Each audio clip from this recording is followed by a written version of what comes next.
आप सभी का एक बार फिर से स्वागत है हमारे और आपके अपने YouTube चैनल ईएनसी स्टडी में। आज हम लोग चर्चा करने वाले हैं गणतंत्र दिवस के और दूसरे क्लास के बारे में हम लोग चर्चा कर रहे हैं। पहला क्लास का यदि वीडियो नहीं देखे हैं तो लिंक डिस्क्रिप्शन में है, आप वहां से जाकर क्या कर सकते हैं, चेकआउट कर सकते हैं। अब देखते हैं क्या प्रश्न का सिलसिला, प्रश्न हम लोग क्या करते हैं, डिटेल करते चलते हैं। इसमें सबसे मुख्य रूप से दो चीजें आपके लिए, दो लाइन आपके लिए परामर्श किया गया है, उसको थोड़ा गौर से सुनिएगा।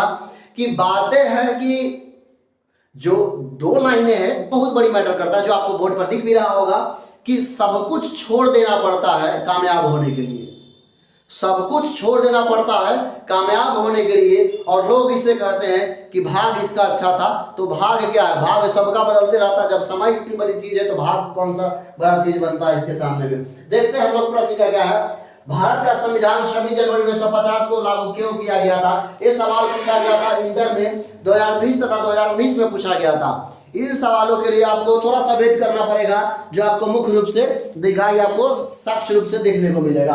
भारत का संविधान 26 जनवरी 1950 को क्यों लागू किया गया था, चलिए देखते हैं क्या है सवाल का आंसर। आप खुद ढूंढेंगे और आपको खुद मिलेगा इस सब चीज के बारे में। इसमें जो भी टॉपिक क्लियर किया गया है, ज्यादा समय न लेते हुए कम समय में आपका पूरा डाटा के साथ आपको बताया जा रहा है, पूरा डाटा के साथ आपको बताने की कोशिश किया गया है।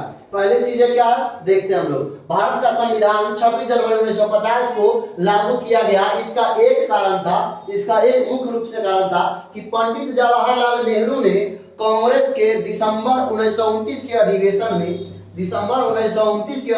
लाहौर अधिवेशन में पूर्ण स्वराज की मांग किए हुआ था। पूर्ण स्वराज के प्रस्ताव पारित किया गया था, अर्थात पूर्ण स्वतंत्रता का प्रस्ताव पारित किया गया था। और 26 जनवरी 1930 के दिन प्रथम स्वतंत्रता दिवस के रूप में आजादी से पूर्व ही मना लिया गया पंडित जवाहरलाल नेहरू के द्वारा एवं सभी क्रांतिकारियों के द्वारा। इसके बाद कांग्रेस ने हर वर्ष 26 जनवरी के दिन इस रूप को, इस दिन को एकदम यादगार एवं ताजा बनाने के लिए, पवित्र दिवस के रूप में याद को ताजा रखने के लिए संविधान सभा ने संविधान को 26 जनवरी 1950 ईस्वी को लागू करने का निर्णय लिया। अर्थात कांग्रेस के कौन सा है, दिसंबर 1929 के लाहौर अधिवेशन के समय जब पूर्ण स्वराज की मांग किया गया था पंडित जवाहरलाल नेहरू के द्वारा, तो नहीं दिया गया था। इसीलिए उन्होंने आजादी से पहले 26 जनवरी 1930 ईस्वी को प्रथम झंडा फहरा दिया गया था आजादी का। और इसी चीज को पूर्ण रूप से क्या करने लगा, लोग आजादी के रूप में मनाने लगा। इसी शुभ अवसर को, इसी चीज को ताजा रखने के लिए क्या चीज किया जाता है, 26 जनवरी 1950 ईस्वी को इस चीज को लागू कर दिया गया कि दोनों बरकरार रखे, हमारी सादगी बनी रहे, हमारी जो पूर्व क्रांतिकारी रहे उनके प्रति हमारा निष्ठा बना रहा, एक विश्वास बना रहा कि चलो आजादी से पहले भी 1930 ईस्वी को क्या कर दिया गया था, झंडा फहरा दिया गया था।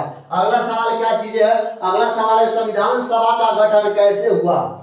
प्रश्न है संविधान सभा का गठन कैसे हुआ। संविधान सभा में उठाए गए महत्वपूर्ण मुद्दों का विमर्श करें एवं क्या उल्लेख करें। ये पूछा गया है इंटर में 2010 एवं 2018 में पूछा गया है। तो देखिए ये ऐसा प्रश्न है जिससे आप बच के कहीं नहीं जा सकते हैं, चाहे वो किसी भी क्षेत्र के आप क्यों ना हो। आज आप साइंस लिए, इसे डजंट मैटर करता है, साइंस लिए है, इससे डजंट मैटर करता है कि आप क्या चीजें हैं, इससे कोई प्रभाव नहीं पड़ रहा है। लेकिन इस बात को हमेशा याद रखिएगा कि ये चीज हमेशा याद किया जाएगा, हमेशा याद किया जाएगा। चलिए हम लोग देखते हैं इसका आंसर क्या चीजें हैं, इसका आंसर क्या क्या हो सकता है, इस पर थोड़ा सा विशेष चर्चा करते हैं। क्या क्या कारण सब है, क्या कारण है उसको मूल रूप से देखते हैं। जिस समय भारत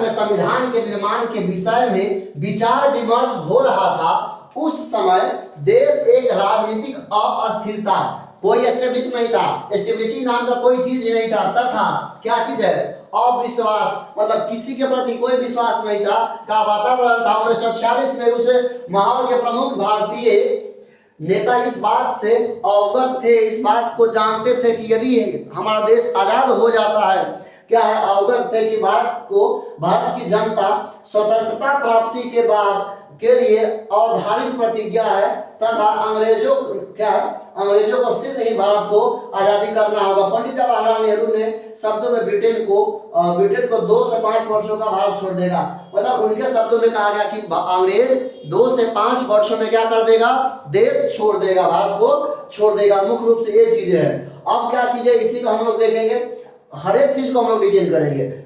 क्या है, ब्रिटिश सरकार ने भी 1 जनवरी 1946 को 9 वर्ष के अवसर पर राज्य सचिव द्वारा, क्या चीज है, राज्य सचिव द्वारा दिए गए वाक्य तथा कैबिनेट मिशन की घोषणा द्वारा अपना विचार स्पष्ट करते हुए कहा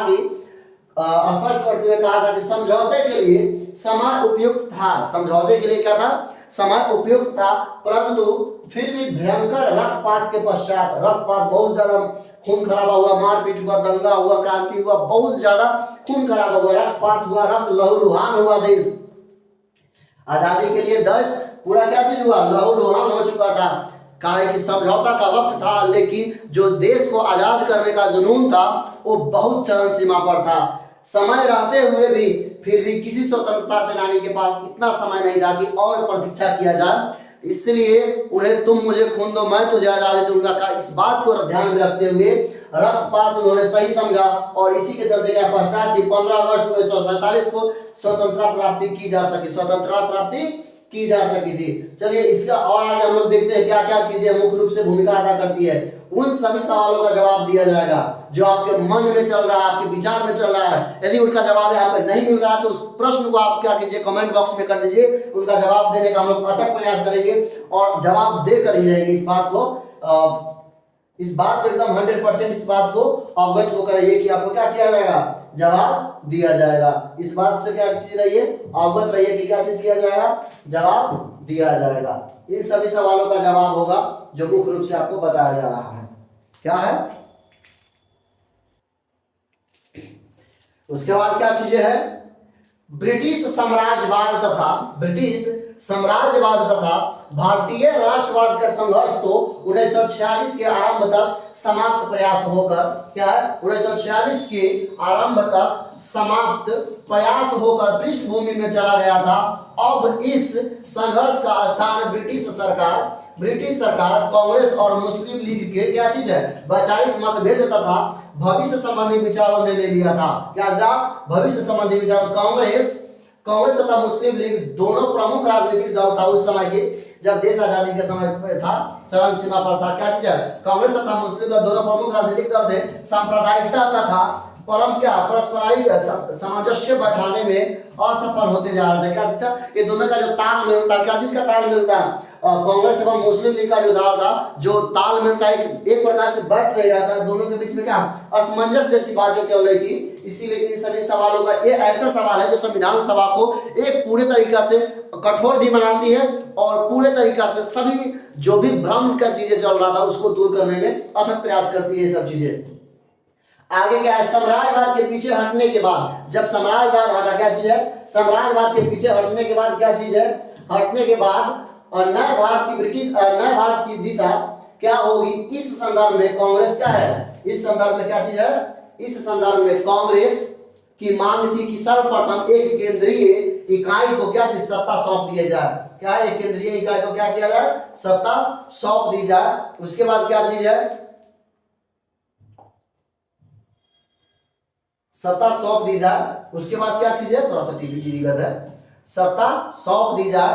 कांग्रेस मानती थी कि विभाजन यदि आवश्यक है, कांग्रेस इस बात को मानती थी विभाजन यदि आवश्यक है तो उसका निर्णय स्वतंत्रता के पश्चात होना चाहिए, मतलब आजादी प्राप्ति के बाद होना चाहिए। लेकिन जिन्ना, जिन नहीं है, सही लिखा है जिन, लेकिन इसका नाम पति था जिन्ना। क्या है, जिन्ना नाम, यहाँ पे टाइपिंग सही हुआ है, ये नाम सही है, उससे मतलब नहीं है, जिन था, जिन्ना की जिद थी। क्या है, जिन्ना की जिद थी कि पहले विभाजन तब आजादी। अरे भैया तुम पहले बाद में क्या कर लेना, आजादी का चीज है, सबसे पहले तुम आजादी ले लो, बाद में विभाजन करवा लेना। नहीं, लेकिन पहले क्या थी, पहले क्या चीज था, पहले विभाजन करवाया जाए। क्या चीज करवाया जाए, पहले विभाजन, उसके बाद आजादी। ना हम आजाद हो पाएंगे, ना आप आजाद हो पाइएगा।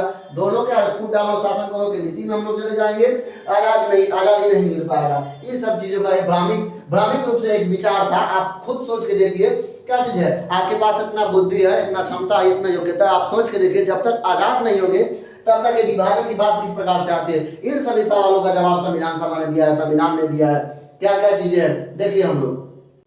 अब हम लोग देख रहे हैं 2025 में हम लोग जनवरी का आज जो दिनांक है 29 तारीख है, 29 जनवरी है। दूसरा वीडियो जो है क्या चीज गणतंत्र के ऊपर, तो उसके ऊपर हम लोग विचार विमर्श कर रहे हैं। देखते हैं दूसरा सवाल क्या है, उसी के ऊपर हम लोग चर्चा करेंगे। दूसरा सवाल क्या हो सकता है, चलिए देखिए। यदि यहाँ तक हमारे वीडियो को देखें, यदि वीडियो अच्छा लगा हो तो चैनल को सब्सक्राइब करके बेल आइकन ऑल को प्रेस कर लीजिएगा, ताकि हमें भी कुछ मनोबल मिले। अब देखिए, हमारे सबसे इस जो देवता होते हैं ना, उनसे कई गुना बढ़ के आपके सामने में एक जो तस्वीर देख रहे हैं, हमारे डॉक्टर बाबा साहब भीमराव अम्बेडकर के ये छवि है। इनके बारे में थोड़ा सा हम लोग देख पा रहे हैं क्या है, इनका क्या योगदान रहा है, क्या योगदान रहा है। इन्हीं सभी चीजों के बारे में हम लोग जानकारी प्राप्त करेंगे, क्या योगदान था इसी चीजें के। अब देखिए प्रश्न क्या है आपके सामने, भारतीय संविधान की रचना में डॉक्टर B.R. अम्बेडकर की भूमिका का मूल्यांकन करें, जो 2024, 2021 एवं 2018 में। याद रखिएगा, ये क्वेश्चन एग्जाम में पूछे या ना पूछे डजंट मैटर करता है, क्या है नहीं है कुछ मैटर नहीं करता।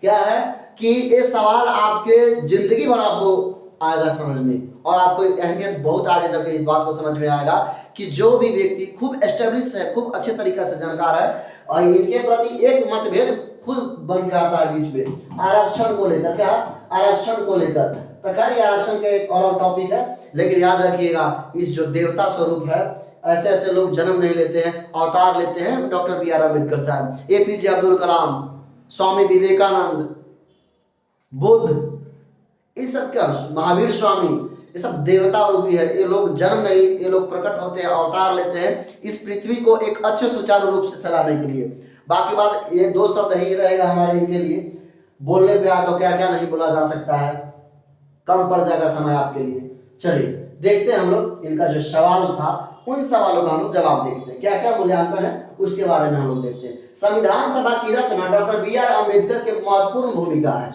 संविधान सभा की रचना में डॉक्टर B.R. अम्बेडकर अर्थात बाबा साहब भीमराव अम्बेडकर की महत्वपूर्ण भूमिका है। यह संविधान के प्रारूप समिति के अध्यक्ष थे। क्या चीज था, प्रारूप समिति के अध्यक्ष थे, ये ऑब्जेक्टिव निकलते चल रहा, अध्यक्ष थे। इनका मानना था कि भावी संविधान की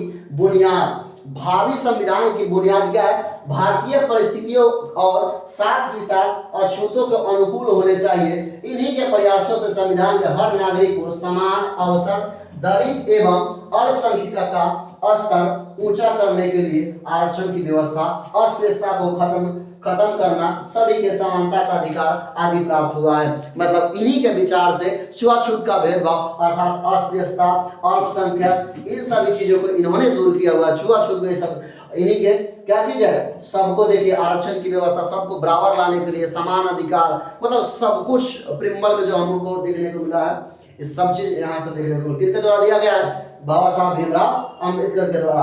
आगे देखते हैं हम लोग क्या चीजें हैं। इतना ही नहीं मूल्यांकन है, जो मुख्य रूप से चीजें हैं वो चीज हम आपको बता रहे हैं, जो एकदम ज्यादातर खास जरूरी है। आप नहीं जान पा रहे कि क्या क्या चीजें था उनके बारे में, थोड़ा सा 2 सेकेंड मान के चलो, इनके जीवन का मात्र 2 सेकेंड आपको बताया जा रहा है। डॉक्टर अम्बेडकर का मानना था कि दलित समुदाय सदियों से उच्च वर्गों द्वारा शोषण में है, अर्थात शोषण हो रहा है, मतलब दलितों को, सबसे जो निचले वर्ग के लोग हैं उनको उच्च वर्ग के लोग क्या कर रहे थे, शोषण कर रहे थे। संविधान में उनके शोषण से मुक्ति पाने के लिए अनेकों उपाय बताए, मुक्ति के प्रस्ताव को पास किया गया। देश की स्वतंत्रता के साथ सभी नागरिकों को समानता का अधिकार, इक्वालिटी का अधिकार, क्या चीज का, इक्वालिटी का अधिकार उसके उन्हीं के प्रयास से मिला। किसके प्रयास से मिला, डॉक्टर बाबा साहब भीमराव अम्बेडकर के। इस प्रकार यहाँ कहा जा सकता है कि डॉक्टर अम्बेडकर भारतीय संविधान के निर्माण के प्रमुख शिल्पकार थे। इन्हीं के प्रयासों से आज दलित शोषित को शोषण से मुक्ति मिला है। इन्हीं के प्रयास से, आरक्षण के प्रयास से हो या तब, या बराबर की समानता के अधिकार से हो, भाईचारे के विचार से हो, तो शिक्षित रहो, संगठित रहो, इन विचारों से हो, तब क्या चीज देखने को मिला है? सबको बराबर अधिकार मिला हुआ है। क्या चीज है? सबको बराबर अधिकार मिला हुआ है। इन सभी चीजों को एकदम बेहतरीन तरीका से मुद्दा बनाया जा सकता है। चलिए हम लोग आगे देखते हैं क्या चीजें हैं। आगे का जो चीज है हम आपको बताते चले आगे क्या टॉपिक है। कुछ दिख रहा है आपको कि कुछ नहीं पढ़े, इसको 90+ English Bihar board master plan in examination hall, अर्थात आपके लिए बहुत ही जल्दी आप एग्जाम से पहले जरूर देख के जाइएगा। इसमें सिर्फ लिखने का टेक्निक बताया जाएगा। क्या चीज है? लिखने का टेक्निक बताया जाएगा। देखते हैं हम लोग अगला क्वेश्चन। क्वेश्चन को हम लोग देखते हैं। क्या है क्वेश्चन को हम लोग देख पा रहे हैं। क्या है? आधुनिक भारत के निर्माण में बी आर अम्बेडकर की देनों का क्या है? मूल्यांकन कीजिए। क्या चीज करना है? मूल्यांकन करना है। 2009, 2013, 2016, 2019 और इस बार पूछेगा 2025 है और 2024 है। टारगेट है, पूछेगा तो पूछेगा चाहे जो चीज हो जाए। आगे देखते हैं हम लोग क्वेश्चन क्या है। आगे क्या है? सवाल क्या, आंसर क्या चीजें होता है। थोड़ा सा देखिए हम लोग इस टॉपिक को देखते हैं। कहा जा रहा है कि इस प्रकार से आपको जो आंसर मिल पा रहा है कि डॉक्टर बी आर अम्बेडकर उसे तेज पुंज का नाम है। उस तेज पुंज का क्या है? उस तेज पुंज का नाम है जो प्रकाश ही प्रकाश देता है, जो प्रकाश ही प्रकाश देता है लेकिन जलाता नहीं है। क्या है? लेकिन जलाता नहीं है। जीवन को समरसता से ग्रहण करते एवं विसंगतियों से संघर्ष करते हुए अपने निंदा को स्वीकार करते हुए अपने निंदा एवं स्थिति से आत्मशोध की यात्रा में सदा अग्रसर होने वाले महान सामाजिक एवं राजनीतिक चिंतक बाबा साहब भीमराव अम्बेडकर का जन्म 14 अप्रैल 1891 में महाराष्ट्र के महू नामक गांव में हुआ था। उनके पिताजी का नाम था रामजी सकपाल। क्या है? रामजी सकपाल। क्या है? रामजी सकपाल। यहाँ पे थोड़ा सा ध्यान से देंगे। और माता का नाम था भीमाबाई। माता का क्या नाम था? भीमाबाई। यह अपने माता पिता के 14वीं संतान थे। कितने संतान थे? 14वें नंबर संतान थे। कितना है? 14वीं संतान थे। एक महार जाति के थे। कौन सा जाति के थे? महार जाति के थे। और उस समय मेहर को अछूत समझा जाता था। अर्थात मेहर का है यहाँ पर महार को क्या चीज समझा जाता था? अछूत समझा जाता था। क्या चीज को? महार को अछूत समझा जाता था। क्या समझा जाता था? अछूत समझा जाता था। अम्बेडकर ने बचपन से ही अछूत होने का पीड़ा को भोगा था। क्या चीज है? बी आर अम्बेडकर बचपन से ही क्या चीज है? उनके बाल मन उसी काल से ही क्या है? उसी काल से ही इस दुर्व्यवस्था से आक्रांत हुआ था। क्या है? आज के समय में किसी वर्तमान स्थिति में यदि किसी को कुछ नहीं मिले तो क्या चीज, एक बार किसी को इंसल्ट कर दिया जाए तो आदमी क्या हो जाता है? पीछे की तरफ अपना कदम ले लेता है। लेकिन तुम सोच के देखो, आप सोच के देखिए कि जिस व्यक्ति को पूरे बचपन से ही इस प्रकार की स्थितियों का सामना करना पड़ा है, वो आगे कैसे बढ़ा। दुर्भाग्य हमारे देश का कि इस प्रकार की स्थिति उस समय भी था। और आज ऐसे पता नहीं का जन्म लोग कहा लेता है कि आज भी छुआछूत की भेदभाव मन में चलता रहता है। छुआछूत का भेदभाव क्या है? मन में चलता रहता है। इस चीज को जब तक दूर नहीं किया जा सकता है, याद रखिए भाई बंधु, किसी भी समस्या का समाधान नहीं किया जा सकता है। जब छुआछूत को दूर भगाया गया था तभी जाकर के भारत को एक संविधान मिला था। एक सबसे कठोर संविधान, सबसे लचीला संविधान और सबसे बेहतरीन संविधान के रूप में देखा गया। भारत का संविधान सबसे बड़ा लिखित संविधान है। देखते हैं और आगे क्या है इन्हीं के बारे में विश्लेषण, क्या क्या चीज किया गया है उनको थोड़ा समझते हैं। मानव शास्त्र की सेवा में अपने को समर्पित करने वाला महामानव समाज के क्या है? महामानव समाज के क्या चीज? समाज में कभी ही अभिवृद्धि होता है और वह जन जन के मानस में परमेश्वर की तरह आराध्य बन जाता है। परमेश्वर की तरह, गॉड की तरह क्या चीज? आराध्य बन जाता है। अम्बेडकर उन्हें प्रतिभाओं में से एक थे। उन प्रतिभाओं में से एक थे। कौन? डॉक्टर बी आर अम्बेडकर, बाबा साहब भीमराव अम्बेडकर। उनके बाद क्या चीज है? 1913 में बड़ौदा नरेश की सहायता से। लेकिन याद रखिएगा हर एक चीज के पीछे क्या? उनके जो गुरु है उनका बहुत बड़ा योगदान होता है। ये वही चीजें है बड़ौदा नरेश, ये वही चीजें है जिन्होंने सहायता किया था डॉक्टर बी आर अम्बेडकर को आगे बढ़ने के लिए। सहायता से अमेरिका चले गए। अपने देश लौटने पर उन्होंने 1920 में 13 में अमेरिका गए। कोल्हापुर के महाराज की सहायता से मुख्य नायक नामक क्या है, पत्रिका का संपादन किया। मुख्य नायक, याद रखिएगा ये चीज पूछा जाता है बार बार, क्या है ये चीज बार बार पूछा जाएगा आपसे। मुख्य नायक न्यूज़पेपर का नाम है क्या, पत्रिका का मुख्य नायक, क्या है मुख्य नायक पत्रिका का संपादन प्रारंभ किया जिसमें सामाजिक विकृतियों को करारा प्रहार किया गया। समाज की कुप्रथाओं के बारे में उसमें बताया गया था। कौन सा, मुख्य नायक नामक पत्रिका में। सन 1923 में 1923 से 1931 तक के समय अम्बेडकर के लिए कठोर संघर्ष था, कठोर संघर्ष था। संघर्ष तो पूरे हर एक दिन था उस समय की वर्तमान स्थिति में। आज उन्हीं का दिन है जो सभी वर्ग के व्यक्ति एक प्रकार से हैं। कठोर संघर्ष और अभ्युदय, क्या है अभ्युदय का समय था।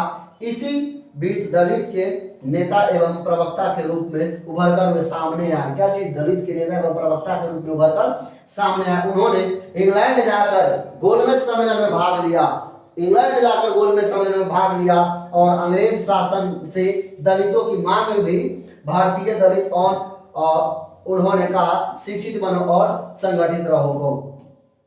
जब अलग अलग राष्ट्र मांग किया जाता है जिन्ना के द्वारा, तब जाकर के क्या चीज, इन्होंने भी अपना दलितों के लिए एक अलग मांग रखा था। लेकिन इतना ये सब करने के बाद फिर महात्मा गांधी आते हैं और इस चीज को, इस अलग राष्ट्र की मांग कर, पृथक राष्ट्र की मांग करने को, बात को लेकर इनके बीच में समझौता होता है। जिस समझौता को हम लोग दिल्ली समझौता, पूना पैक्ट के नाम से जाना जाता है। क्या चीज के नाम से जाना जाता है, पूना पैक्ट का अलग का टॉपिक है, हम लोग बाद में कवर करेंगे इस चीजों को। अब उनके बारे में और विश्लेषण करते हैं। इनके बारे में जितना बताया जाए उतना कम है, जितना बताया जाए उतना कम है।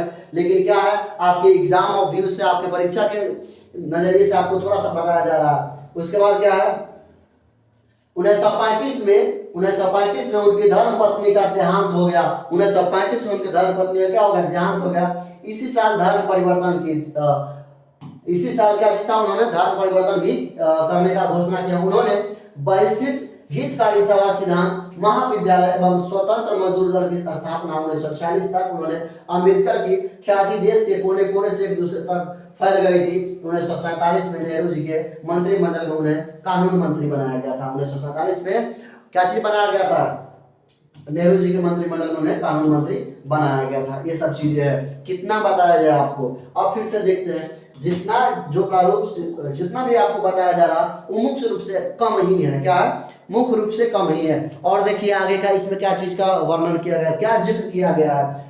21 अगस्त 1950 को उन्होंने भारत का संविधान राष्ट्र को, क्या है, राष्ट्र को समर्पित कर दिया।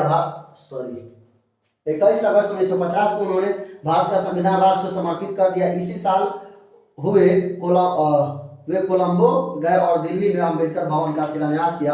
1956 में उन्होंने बौद्ध धर्म को स्वीकार कर लिया और 6 दिसंबर 1956 को इस महामानव का क्या हो जाता है, महापरिनिर्वाण हो जाता है, उनका देहांत हो जाता है। क्या हो जाता है, देहांत हो जाता है। ये सब तो चीज है इनके बारे में। चलिए आगे का हम लोग टॉपिक देखते हैं, क्या है आगे का। अब चीजें क्या है, अब आपको कुछ बताया जा रहा है। क्या है कि महात्मा गांधी के जीवनी के बारे में, अर्थात गांधीयन इरा के बारे में हम लोग एक बायोग्राफी है जो पूरे 1 घंटा का क्लास है। उनके जीवन का सबसे मुख्य चीजों को, सबसे मेन पॉइंट को कवर किया गया। इस चीज को जरूर देख लीजिएगा, काहे कि एग्जाम में यही से आएगा। जितना भी आंदोलन है, जो भी पूछा जाएगा महात्मा गांधी के बारे में आपको इस एग्जाम में पूछा जाएगा। इन्हीं जो वीडियो में रहेगा वही पूछेगा, इसका 100% दावा है।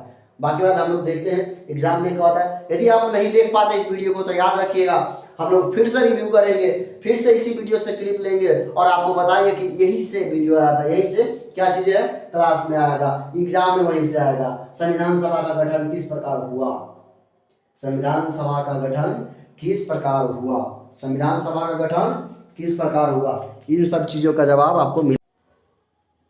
संविधान सभा का गठन किस प्रकार से हुआ। अब आपके पास समय नहीं है तो क्या चीज है, आपके सामने 2 चुनौती सामने खड़ा होता है। स्मार्ट वर्क करना है, हार्ड वर्क बहुत कर लिए। अब क्या चीजें है, स्मार्ट वर्क करना है। क्या है, अब स्मार्ट वर्क करना है। हार्ड वर्क तो आप बहुत कर लिए, 1 साल 2 साल बहुत दिनों से हार्ड वर्क कर रहे हैं, लेकिन अब ये हार्ड वर्क की जरूरी नहीं है, अब ये स्मार्ट वर्क की जरूरी है। एकदम 2 चीज प्रमुख रूप से याद रखिएगा। अभी क्या क्या आपको जरूरी है, एकदम शांत रहना। क्या है, एकदम शांत रहना, एकदम शांत रहना। दूसरा क्या है, रेगुलर। क्या है, दूसरा है रेगुलर एकदम, और स्मार्ट वर्क एकदम ज्यादा जरूरी है। क्या है? Smart work, study smart not hard. क्या चीज है? एकदम स्मार्ट वर्क की जरूरी है, नॉट की हार्ड वर्क का जरूरी है। चलिए देखते हैं संविधान सभा का गठन किस प्रकार हुआ था।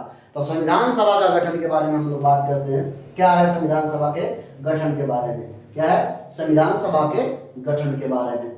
चलिए देख लेते हैं हम लोग। जब द्वितीय विश्व युद्ध, क्या है?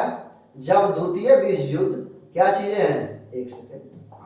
जब द्वितीय विश्व युद्ध के पश्चात, द्वितीय युद्ध के बाद अंग्रेजों ने यह निर्णय लिया था कि वह भारत को स्वतंत्रता देकर वापस लौट जाएगा। बोल दिया था कि हम लौटा देंगे आपके देश को। तब स्वतंत्र भारत के लिए संविधान का निर्माण आवश्यकता महसूस की गई। बोला गया था कि जब देश आजाद हो जाएगा तो स्वतंत्र भारत में राज कौन करेगा, इसीलिए क्या चीज का? स्वतंत्रता के लिए क्या चीज का महसूस किया गया? संविधान का। भारत के लिए संविधान का क्या चीज किया गया? निर्माण की आवश्यकता महसूस हुई।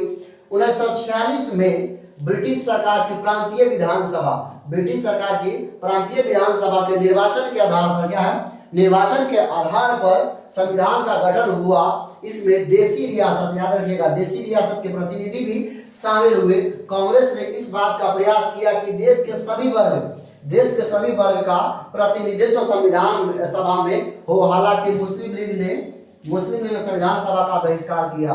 मुस्लिम लीग ने संविधान सभा का बहिष्कार किया, परंतु कांग्रेस की ओर से बहुत सारे मुसलमान क्या चीज है? संविधान सभा को मनोनीत किए गए, संविधान सभा में मनोनीत किए गए। मुस्लिम लीग के द्वारा भारतीय संविधान को क्या चीज? संविधान सभा का क्या चीज किया गया? बहिष्कार किया गया, एक्सेप्ट नहीं किया गया। लेकिन याद रखिएगा कांग्रेस में शामिल बहुत सारे मुसलमान भी क्या चीज किए हुए थे? इन्होंने अच्छे रूप से बहुत उम्दा होकर के क्या चीज किए हुए थे? इसमें भाग लिए हुए थे। उन्होंने स्वीकार किया था, उन्होंने प्रयास किया था कि देश के ऊपर संविधान का राज हो, ना कि किसी एक व्यक्ति का राज हो। और क्या क्या चीजें, इन सभी चीजों के बारे में हम लोग देखते हैं। अब आगे क्या है? आगे का ये जो सवाल है बहुत बार पूछा जाता है आपके इंटरमीडिएट के एग्जाम में, और ये आपको जानना बहुत जरूरी है कि किस काम को किस सूची में रखा गया है। संघ सूची,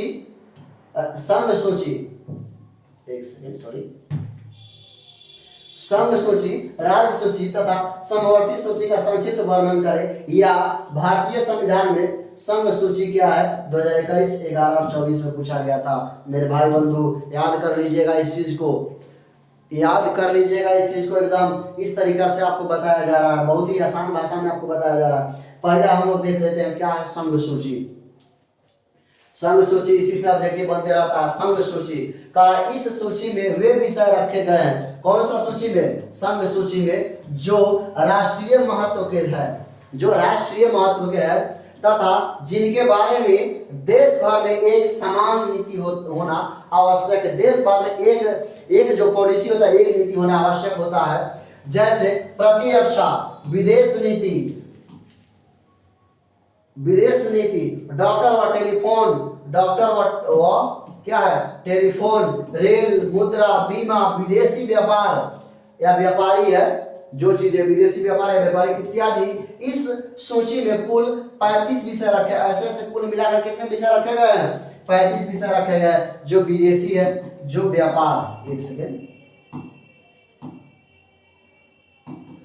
व्यापार, मुद्रा, पॉलिसी मतलब नीति, इन सभी चीजों का अवलंबन इसमें किया गया, बताया गया है। इन सभी चीजों के बारे में बताया गया है। हम लोग देखते हैं आगे का सूची क्या क्या चीजें है। आगे का क्या सूची है उसके बारे में देखते हैं। राज्य सूची क्या है? राज्य सूची में क्या है? इस सूची में प्रादेशिक महत्व के विषय, क्या चीज के बारे में? प्रादेशिक महत्व के विषय सम्मिलित किए गए थे। क्या चीज किए गए थे? सम्मिलित किए गए थे। जिन पर कानून बनाने का अधिकार राज्य सरकार को दिया गया। कानून बनाने का अधिकार किसको दिया गया है? राज्य सरकार को दिया गया। याद रखिएगा, कानून बनाने का अधिकार किसको दिया गया है?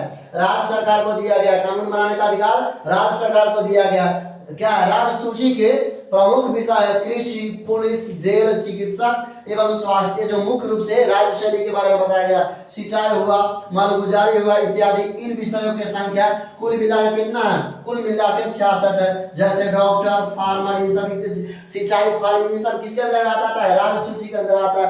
राज्य सूची क्या कर सकता है?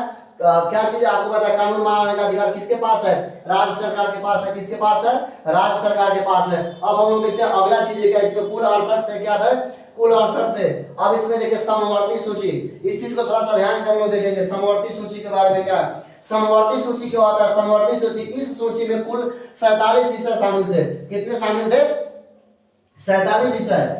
इस सूची के विषय पर केंद्र तथा राज्य दोनों कानून बना सकता है। किस विषय पर, समवर्ती सूची पर क्या है, समवर्ती सूची बना सकते हैं। परंतु किसी विषय पर यदि संसद और राज्य, इसको अंडरलाइन करके हम लोग ध्यान से रखेंगे, क्या है, संसद और राज्य के विधानमंडल द्वारा, संसद और राज्य के विधानमंडल द्वारा बनाए गए कानून के विरोध होता है, क्या है, विरोध होता है, तो संसद द्वारा बनाए गए कानून का कानून ही मान्य होगा। किसका मान्य होगा, जो संसद ने जिस कानून को बनाया, जिस कानून को पारित किया है वही मान्य होगा।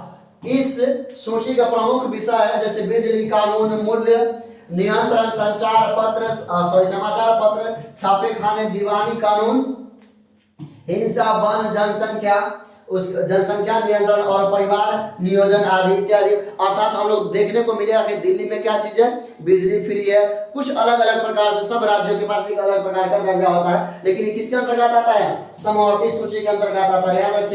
याद रखिएगा किसके अंतर्गत आता है, समवर्ती सूची के अंतर्गत आता है। अब देखते हैं हम लोग जो हमारा टॉपिक है, चैप्टर है, याद रखिएगा मेरे भाई मेरे बंधु, इस चीज को पढ़ लीजिए, बहुत काम आएगा। एग्जाम में आए ना आए इससे डजंट मैटर करता है। हालांकि सारा क्वेश्चन एग्जाम के व्यू से ही बनाया गया है, लेकिन इसको समझने के लिए जो कला होगा, समझाने का सब जो एक प्रक्रिया होगा, इसको समझने में थोड़ा सा हम आपको आसान बनाने की कोशिश कर रहे हैं। वीडियोज की क्वालिटी थोड़ी सी कम हो सकती है, लेकिन याद रखिएगा मेरे भाई, किसी भी कीमत पे एजुकेशन की क्वालिटी कम नहीं है। किसी भी कीमत पे एजुकेशन की क्वालिटी कम नहीं है। वीडियोज की क्वालिटी कम हो सकती है, ये जो डिजाइन दिया गया इसमें कमी आ सकती है, इस बात को एकदम मान्य रूप से है, लेकिन जो बताया जा रहा है उसमें एजुकेशन की क्वालिटी में, शिक्षा की क्वालिटी में कोई कमी नहीं है। संविधान सभा का निर्माण, एक नए युग की शुरुआत, संविधान सभा का निर्माण, ये 15 नंबर चैप्टर है इतिहास का, इंटरमीडिएट का। ये इतिहास का नहीं, पूरे जीवन का एक चैप्टर है। या पॉलिटी उठा कर देख लीजिए, क्या पॉलिटी में भी ये सब चीजें आपको देखने को मिलेगा। तो देखते हैं हम लोग क्या क्या चीजें है इसके बारे में। इसके बारे में क्या चीज है, लोकतंत्र से आप क्या समझते हैं। हम लोग सारा प्रक्रिया तो समझ गए, लेकिन याद रखिएगा लोकतंत्र से आप क्या समझते हैं। लोकतंत्र क्या है, थोड़ा सा हम लोग इसके बारे में डिटेल करते हैं। लोकतंत्र का सीधा अर्थ होता है, लोकतंत्र का सीधा अर्थ होता है जनता का शासन। किसका शासन चलेगा देश के ऊपर, जनता का शासन चलेगा। जनता का क्या चीज का सबसे बड़ा दरबार है, जनता का दरबार है। क्या है सबसे बड़ा दरबार, क्या चीज है, जनता का दरबार है। सबसे बड़ा दरबार देखने को क्या मिलेगा, जनता का दरबार है। सबसे बड़ा दरबार क्या चीज है, सबसे बड़ा दरबार कौन सा है, जनता का दरबार है। सबसे बड़ा दरबार जनता का दरबार है। लोकतंत्र का सीधा अर्थ होता है क्या चीज, जनता का शासन। ऐसी व्यवस्था जहां पर किसी एक व्यक्ति का शासन न चलकर उसे देश की जनता का शासन चलता है, लोकतंत्र कहलाता है। लोकतांत्रिक देश कहलाता है, क्या कहलाता है, लोकतांत्रिक कहलाता है। वहां पर किसका चलता है, केवल संविधान का राज चलता है, जनता का राज चलता है, किसी एक व्यक्ति का नहीं चल पाता है। अब हम लोग देख रहे हैं इसमें क्या, एक सेकेंड, हाँ आपको ये सब चीज समझ में आ गया। हम लोग आगे देखते हैं क्या चीज है आवश्यक, जो कुछ इस प्रकार से क्वेश्चन क्या चीज है, क्वेश्चन कौन, लोकतंत्र की सफलता के लिए कौन कौन से शर्तें आवश्यक है, कौन कौन कैसे सफल होता है लोकतंत्र। आवश्यक है जो कुछ इस प्रकार से है, राजनीतिक दलों की मजबूती, आर्थिक समानता एवं सामाजिक समानता, सबसे मुख्य रूप से चीज यही है। अब हम लोग क्या कर रहे हैं, इस तीनों को पढ़ेंगे, राजनीतिक दल, आर्थिक समानता एवं सामाजिक समानता के बारे में हम लोग पढ़ेंगे। क्या है राजनीतिक दल, उसके बारे में थोड़ा सा जानकारी लीजिए। लोकतंत्र की सफलता के लिए कौन कौन से शर्तें आवश्यक है, इसी के बारे में। सबसे पहला चीज है राजनीतिक दल। राजनीतिक दल की मजबूती, अर्थात किसी भी प्रकार का निर्णय लेने के लिए उसके पास इतना योग्यता होना चाहिए, इतनी क्षमता होना चाहिए, पूरे दल के बीच में कोई किसी भी प्रकार के मतभेद ना हो और अपना निर्णय लेने के लिए अहम भूमिका निभाती है। और किसी भी कठोर परिस्थिति में अपना, जैसे मनमोहन सिंह के द्वारा अहम भूमिका निभाई गई थी, जैसे economist doctor APJ Abdul Kalam के द्वारा, अटल बिहारी वाजपेयी के द्वारा, इंदिरा गांधी के द्वारा, इन सभी के द्वारा जो ऐसा निर्णय लिए गए हैं जो काफी एक हद तक देश को आर्थिक एवं सभी प्रकार से मजबूती प्रदान करती है। आगे देखते हैं क्या क्या चीजें। लोकतांत्रिक शासन व्यवस्था की सफलता के लिए मजबूत राजनीतिक दलों का होना अति आवश्यक है, बहुत नेसेसरी है, जो राष्ट्रीय विभेद तथा राजनीतिक विभेदों का सहन कर सके, सभी प्रकार के समस्याओं का सहन कर सके। हमारे देश में 7 राष्ट्रीय दल है, 7 राष्ट्रीय दल है और सैकड़ों क्षेत्रीय राजनीतिक दल। 7 राष्ट्रीय दल है एवं क्या सैकड़ों क्षेत्रीय दल है, इन्हीं के बारे में। और दूसरा देखते हैं आर्थिक समानता। लोकतंत्र के सामान्य के लिए आर्थिक समानता स्थापित हो सके। क्या चीज है? लोकतंत्र को रेगुलरिटी करने, जनरली करने के लिए क्या चीज है? समानता बहुत जरूरी है। अब सामाजिक समानता देखते हैं क्या है। भारत में विभिन्न प्रजातियों एवं धर्म के मानने वाले लोग, विभिन्न प्रजाति एवं धर्म के मानने वाले लोग क्या चीज है? समाज में कायम है, जो लोकतंत्र को मजबूत बनाने के लिए दोनों के बीच समानता अति आवश्यक है। जो दोनों के बीच में क्या है? समानता अति आवश्यक है। मेरे भाई मेरे बंधु, यदि आप चैनल को सब्सक्राइब नहीं किए तो चैनल को सब्सक्राइब कर लीजिए और हमें थोड़ा सा मोटिवेट और कीजिए, क्योंकि लगभग 650 के आसपास में क्या है सब्सक्राइबर पहुंच चुका है, लेकिन व्यूज भी आज भी कम है। थोड़ा सा इस बात पर ध्यान दीजिए और अपने साथ में जरूर शेयर कीजिए मेरे बंधु। इससे क्या होता है, हमें कुछ ना कुछ थोड़ा सा मोटिवेशन मिल ही जाता है। लेकिन क्या है, हमारा काम होगा, याद रखिएगा, इतना मेहनत कर रहे हैं आप सभी के लिए, इतना मेहनत कर रहे हैं खुद के लिए, इतना मेहनत कर रहे हैं आप सभी के लिए। यदि इसमें हम सफलता पाते तो क्या चीज होगा? सभी एक साथ में जश्न मनाया जाएगा। यदि सफल नहीं हो पाते, असफल हो जाते हैं, तो फिर से वही कहानी, क्या एक कमरे में बंद होकर लोग मायूस हो जाएंगे। इतना मेहनत करने के बाद भी क्या चीज होगा कि हम सफल नहीं हो पाए, आप लोगों के बीच में, आप लोगों के दिल में हम अपना जगह नहीं बना पाए। यदि आप सबसे से रिक्वेस्ट है कि चैनल को सब्सक्राइब जरूर कर लीजिएगा और आपके हर एक चीजों को, ये नहीं कि आपको बाद में बदल दिया जाएगा, नियम को बदल दिया जाएगा, नहीं। यहाँ पर जो एजुकेशन की क्वालिटी दी है एकदम 100% सिक्योर एवं बेहतरीन तरीका से दिया जाएगा और पेमेंट का तो कोई इशू ही नहीं है, कोई पेमेंट की आवश्यकता नहीं होगी यहाँ पर। चलिए हम लोग देखते हैं सूचना के अधिकार। जो हमारा सवाल है सूचना का अधिकार। सूचना के अधिकार अधिनियम 2005 का संक्षिप्त वर्णन करें। 2005 में जो अधिनियम आता है उसके बारे में वर्णन करने के लिए कह रहा, तो वर्णन करने के लिए कह रहा तो कर देते हैं, क्या दिक्कत है इसमें? जब ये कह रहा है करने के लिए तो कर देते हैं। 2005 का अधिनियम क्या देखिए, अब करें साथ साथ आपको भी करना। आपको करना क्या, एक बार सिर्फ रिविजन के लिए देखना है मेरे बंधु, एक बार सिर्फ रिविजन के लिए देखना है। कोई ज्यादा जरूरी नहीं है स्ट्रेस लेने का। एग्जाम है, कोई ऐसा थोड़े है कि यहाँ पहाड़ है, जब उतना बड़ा पहाड़ को काट करके रास्ता बना दिया रास्ते तो एग्जाम है। और याद रखिएगा, अभी का जो समय है यारी का नहीं है मेरे भाई, ये अभी का जो समय है वो तैयारी का है। कुछ ना कुछ तैयारी आप कीजिए, आपके पास जो चीज है उसी के ऊपर तैयारी कीजिए। अब देखते हैं सूचना के अधिकार अधिनियम 2005 का संक्षिप्त वर्णन करें। केंद्र सरकार द्वारा सूचना का अधिकार संबंधी अधिनियम 2005 में लागू किया गया। इस अधिनियम के अनुसार यह व्यवस्था की गई कि अब कोई भी व्यक्ति या संस्था सरकारी कार्यालय का विकास कार्य से संबंधित अभिलेखों का विवरण आवेदन के माध्यम से ले सकता है। साथ में एक निश्चित रकम जमा कर प्राप्त कर सकता है। मतलब आप किसी चीज के बारे में यदि जानना चाहते हैं, आपके पंचायत में क्या विकास हुआ है, क्या पंचायत में, क्या देश में क्या चीज विकास हुआ है, इस चीज के बारे में बताया जा सकता है। आपको कुछ रकम लिया जाएगा आपसे नाम मात्र शुल्क के ऊपर और आपको वो पूरा डिटेल कुछ समय में दे दिया जाएगा। परंतु अपवाद में क्या क्या चीज है, स्वरूप प्रतिरक्षा एवं गोपनीय विभागों को इस कानून के दायरे को अलग रखा गया है। सूचना प्राप्त करने का क्या है, आनाकानी अथवा लापरवाही के दोषी पाए जाने पर दंडात्मक कार्रवाई की भी व्यवस्था है। अब सूचना प्राप्त करके उसी आनाकानी करना एवं उसका दुरुपयोग करना, उसके ऊपर क्या है, दंडात्मक कार्य की भी व्यवस्था किया गया है। अब देखिए क्या क्या रूप से शामिल है ये चीजें हैं, इसका क्या क्राइटेरिया है। ये नहीं कि आवेदन करनी है तो क्या क्या हो सकता है। देखिए सबके ऊपर ना कोई बैठा हुआ है। अधिकारियों को सूचना प्राप्त करने के संबंधी आवेदन प्राप्त होने पर 48 घंटे के अंदर इस कार्यवाही को अवश्य रूप से करनी होगी तथा इसकी जानकारी 1 महीने के अंदर देनी होगी। कितना दिन के अंदर? 1 महीने के अंदर। और 48 घंटे के अंदर उसको एक्सेप्ट करना होगा। आपके मोबाइल में मैसेज आएगा, आपके आवेदन के माध्यम से इस चीज के बारे में बताया जाएगा। अब देखते हैं हम लोग क्या चीज है। अगला सवाल क्या है, सत्ता में साझेदारी क्वेश्चन क्या है, सत्ता में साझेदारी के अलग अलग तरीके क्या है। इस क्वेश्चन को साझेदारी का क्या है, साझेदारी पार्टनरशिप का अलग अलग तरीका क्या है, देखते हैं क्या क्या चीज है। सत्ता में साझेदारी के अलग अलग तरीके निम्नलिखित है। कौन कौन से तरीके हैं उसके बारे में हम लोग थोड़ा सा डिटेल करते हैं। क्या क्या सत्ता में साझेदारी के प्रश्न, देखिए सत्ता में साझेदारी के प्रश्न पर भाषा, धर्म, क्षेत्र, भाषा, धर्म, क्षेत्र और समुदायों के बीच भेदभाव समाप्त कर दिया गया। इस क्षेत्र में अवसर की समानता को अपनाया गया, अवसर अपॉर्चुनिटी को अपनाया गया। सरकार की 3 अंग विधायक या विधायिका का कार्य, विधायिका, कार्यपालिका तथा न्यायपालिका, ये तीनों है। क्या है? विधायिका, कार्यपालिका तथा न्यायपालिका। प्रथम विधायिका, दूसरा कार्यपालिका और तीसरा क्या है? न्यायपालिका।